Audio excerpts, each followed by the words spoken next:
Ang ganda mga kabisdak ko. Grabe ang ganda. For sale apartment. Nasa first floor, 2 bedroom, 2 balconies, security intercom, lock up garage. Yan siya mga kabisdak. Yan. Malapit lang sa school ni Gian mga kabisdak, kasi yung school ni Gian andun. So galing ako naghatid kay Gian mga kabisdak, no? And then nadaanan ko to. Meron pang isa dun. Pero yung presyo nito mga kabisdak, alam nyo ba, is 500,000. To be specific, to be exact, $495,000 Australian dollars. So grabe, no? I don't know magkano yan sa pesos. Siguro mga more than 20 million pesos para sa apartment lang. Grabe. Pero ano din, yan yung reality dito sa Sydney mga kabisdak. Sa Sydney dito sobrang mahal mga kabisdak, no? So kami ni Ami, clarify ko lang ha, kasi parang merong iba na nagko-comment doon sa last vlog ko nung tingin-tingin tayo ng bahay, akala nila na bibili kami. Hindi pa mga kabisdak, to be honest, hindi pa.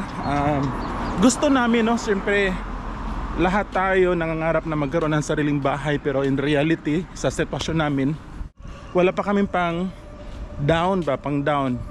And then matagal-tagal pa mga kabisdak. Siyempre meron din kaming ibang responsibilities. Ako may tinutulungan ako sa Pilipinas, ganun mga kabisdak, no? So hindi din ganun kadali. Ito mga kabisdak, meron din for sale dito na sa first floor. Ating nakaharap dun sa park. Mas maganda to. And mas mura to mga kabisdak, kasi ito 460,000. Tapos mas maganda yung location kasi nakaharap ng park. Pakita ko sa inyo mga uzat. Ito. So 460,000 lang to mga kabisdak. Yan na. Hunters apartment, no? Din maganda siya kasi dito sa park, dahil dyan may malaking dyan sa Kings Park, may malaking car park. So lang napadaan lang tayo at yun nga, may nakita tayo for sale. Pero very interesting mga kabisdak, no? Kasi syempre in the long run doon din kami papunta ni Ami na bibili talaga ng sarili naming property. Kasi dito sa Australia hindi mo naman siya bibilhin ng isang bagsakan lang. Kailangan mo maglabas ng 500,000 or 1 million.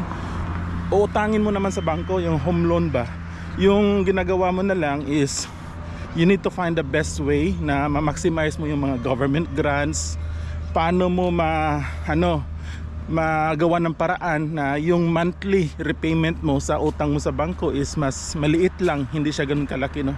So mga ganung bagay mga kabisdak. Pero I encourage mga kabisdak, syempre sa may mga, especially sa may mga experience na may mga ideas, please mag-comment kayo mga kabisdak, no? Kasi napakalaking tulong, eye-opener sa amin yung mga sinishare nyo na ideas. Halimbawa dito, yung pinakita natin, ano yung pangit sa apartment, ano yung pros and cons, no, ng apartment versus bahay. Kami ni Ami, wala kaming problema mga kabisdak, as in, kung apartment okay kami doon, kung bahay mas okay kami doon. Syempre preferable talaga yung bahay mga kabisdak, no? Pero kung sa apartment lang din, sa sitwasyon namin okay lang din, no? Kasi ayaw naming umalis dito sa area, sa Marylands. Okay na kami dito. And then hindi naman siya pang forever lah, parang lang, hihintayan namin si Gian na mag high school, and then pag high school doon na kami lilipat. So yun yung naisip namin pag apartment. So pero please mag-comment kayo mga kabisdak kung meron kayong mai-suggest opinion para magkaroon ng mas maliwanagan yung mga kagaya namin na wala pang bahay, or yung mga nanood nito. Yun lang mga kabisdak. And then yung purpose pala mga kabisdak, no, bakit tayo nag-vlog ngayon is gusto ko lang i-update sa inyo, no, yung bagong pagsubok na kakaharapin ni Kuya Bisdak. So meron tayong bagong challenge mga kabisdak sa ating buhay Australia. So siguro sa mga nagfa-follow sa akin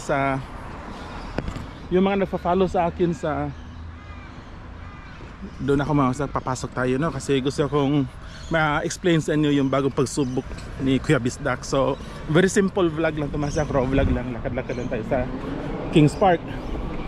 So yung bagong pagsubok pala mga kabisdak, no, sa mga nagfa-follow sa akin sa Facebook page, mas updated kasi ako doon mga kabisdak. Doon ako mas nag-upload ng mga short clips, mga pictures, mga photos namin, yung mga in real time naganap, kaya alam na nila to. So yung bagong pagsubok mga kabisdak is nag-aaral ako mga kabisdak. So confirm na, enrolled na ako, nagsimula na yung klase.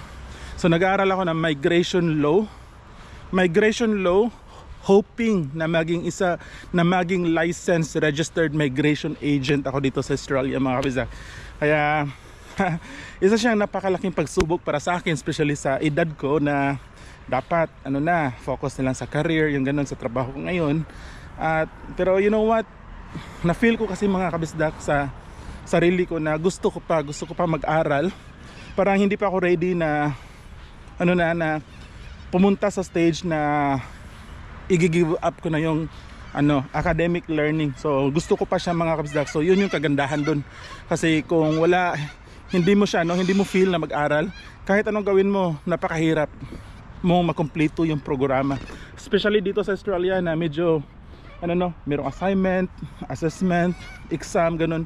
Mahal din. Kaya pag mag-decide ka na mag-aral, dapat buo yung sarili mo. Alam mo sa sarili mo na meron kang drive, meron kang passion na mag-aral talaga. Hindi lang dahil gusto mong maging ganito, ganyan, kaya mag-aral. Pero sa sarili mo, deep within sa'yo is alam mo na meron kang willing ka mag-sacrifice ng oras. So yun yung meron ako ngayon mga kabisdak, which is sabi ko sa sarili ko, yun, pwede to. So hopefully mga kabisdak na matapos ko siya, so dito sa Australia, para maging maging Australian licensed registered migration agent, kailangan mong makatapos ng graduate diploma ng migration law. Graduate diploma in migration law and practice. So kailangan mo siyang matapos mga kabisdak, and then after that, yun yung first step. Yung second step, kailangan mo mag-take ng capstone exam or parang national exam dito sa Australia. So doon ako nag-enroll sa University of Technology Sydney, UTS mga kabisdak. Maraming school na pwede kang pag-enrollan, merong Australian Catholic University, merong Victoria University at iba pang university. Ako sa University of Technology Sydney ako, dahil yung reason doon, 6 lang na modules or 6 na subject. And then may kamahalan mga kabisdak. So sobrang mahal, hindi pa ako komportable na sabihin sa iyo yung presyo, pero pwede niyo i-google kasi nahihiya pa ako mga kabisdak kasi sobrang mahal. Parang ba to kaya bisdak, gumastos ng ganito. Pero yun nga, google niyo na lang yung presyo mga kabisdak, So doon pwede mo siyang tapusin ng 1 year kung marami kang oras. Kasi every semester, sa isang taon meron 2 semester. Every semester pwede kang mag-enroll ng 3 subject. Yun yung maximum na subject na pwede mong i-enroll. So ibig sabihin yung 6 na subject pwede mong tapusin in 1 year sa mga full-time student, yung hindi nagtatrabaho. And then ako, isa lang mga kabisdak, pa isa-isa lang tayo kasi hindi naman ako nagmamadali na dapat by next year or next year, the year after makumpleto ka na. Hindi, slowly lang mga kabisdak. At yung number 1 reason din is hindi ko afford mga kabisdak, So hindi kasi ako humingi ng support from the government kasi ayaw ko, dahil wala pa kaming bahay, So makakapekto din yun sa tawag nun, yung credit something. And personally ayaw ko din mga kabisdak kasi mas prefer ko na bayaran namin in cash. Kaya yun yung ginawa namin. Slowly lang. So hopefully maging successful tong challenge ko at matapos ko siya, kasi napakalaking commitment, napakamahal. And then pangarap ko talaga dati pa mga kabisdak na maging licensed migration agent. So tingnan natin mga kabisdak, samahan niyo ako sa aking journey, and then hopefully makumpleto natin para mas marami tayong matulungan mga kabisdak, So isa sa plano ko pag naging licensed migration agent ako dito sa vlog natin, So makakapag-discuss na ako ng mga visa, immigration topics, na hindi ko magawa ngayon kasi bawal ka mag-discuss ng ganito kasi hindi ka licensed migration agent. Pero kung naging registered migration agent ako mga kabisdak, wala nang limit. Pwede ko nang i-discuss kahit mga cases, on a no-name basis. Pwede na mag-discuss ng case ng ganito, ganyan, kasi registered migration agent na ako. Alam ko marami akong opportunity mga kabisdak na darating pag naging licensed migration agent ako. Kasi syempre marami na sigurong kumpanya na naka-follow sa akin na syempre, di ba, kahit papaano may community na din tayo dito sa channel natin, Bisdak Ozzy. Alam nila na parang may followers, ganun. So mas advantage sa kanila. Yun yung parang naisip ko na worth it para sa akin na maging licensed migration agent. Parang maraming pros, maraming negative reason bakit ako mag-aaral, bakit itong programa na to. So yun mga kabisdak, nakakatuwa no, nakakatuwa. And nagsimula na yung klase mga kabisdak no. Nakakatuwa. Meron ako mga kaklase mga kabisdak na iba't galing from different backgrounds, as in meron akong kaklase na refugee siya papunta dito, and then meron akong kaklase na police officer, police siya, grabe nakakatuwa. Meron akong kaklase na 57 years old na businessman, pero sabi niya gusto niya maging licensed migration agent, more hindi kumita ng pera kasi retire age na siya, malapit na siya mag-retire, para gusto niya mas makatulong daw sa mga kababayan niya back home. So mostly sa amin mga kabisdak, mga estudyante, galing sa iba't ibang different backgrounds, galing sa iba't ibang country.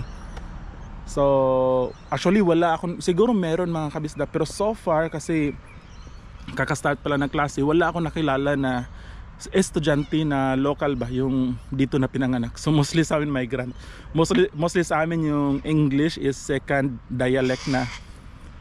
Yan, I'm very happy mga kabisdak no. Actually kahapon parang maluha-luha ako ba nung nasa klase. Wow, I'm back to school. Napakasarap sa pakiramdam mga kabisdak kasi syempre it's always good to study at magkaroon ng opportunity na mag-aral, especially sa malaking university mga kabisdak no. And then siguro merong ilan-ilan sa inyo na nanonood ngayon na hindi na parang sasabihin na ba't nag-aral pa sa kabisdak? Na to, middle age na to, malapit na mag-retire. Di joke lang, pero yun mga kabisdak. Kasi parang more sa passion ko mga kabisdak, parang yung gift ko sa sarili ko, sa lahat ng na-achieve ko sa buhay ng pamilya ko, ganito, parang yun yung pinaka ultimate gift ko sa sarili ko mga kabisdak no, na ibibigay ko sa sarili ko na marating to. And actually mga kabisdak, hindi naman sa nagmamayabang or ganun, meron na din ako natapos na postgraduate diploma dito no, yung Chartered Corporate Governance Officer. Yun yung trabaho ko ngayon. Mahirap din yun mga kabisdak mahirap yun, 2 years yun na pinag-aralan ko. Mahal din yun, pero last time kasi yung gumastos is yung company. Kahit $1 wala akong binayaran doon. Ngayon ayaw kong magpa-sponsor. Actually yung company ko mga kabisdak ngayon, sinabihan ako ng management na willing silang mag-share ba, subsidize, pero parang ayaw ko kasi after ko makompleto yung programa, para magiging tie-up ka sa company. So ayaw ko ng ganun, dahil alam nyo mga kabisdak, sobrang tagal ko na nagtatrabaho, more than 10 years no, sa Singapore pa, na lagi kang nagtatrabaho mga kabisdak ba, na naka-work visa, yung naka-tie up ka sa employer. So itong the last 2 years, ito yung first 2 years na nagtatrabaho ako na walang worry. Alam ko na hindi ako tie up sa company, pwede ako mag-resign anytime no, pag may problema. Napakasarap, mental stress masak, as in walang value na pera yung sa mental health. Ang sarap magtrabaho ng ganun mga kabisdakan.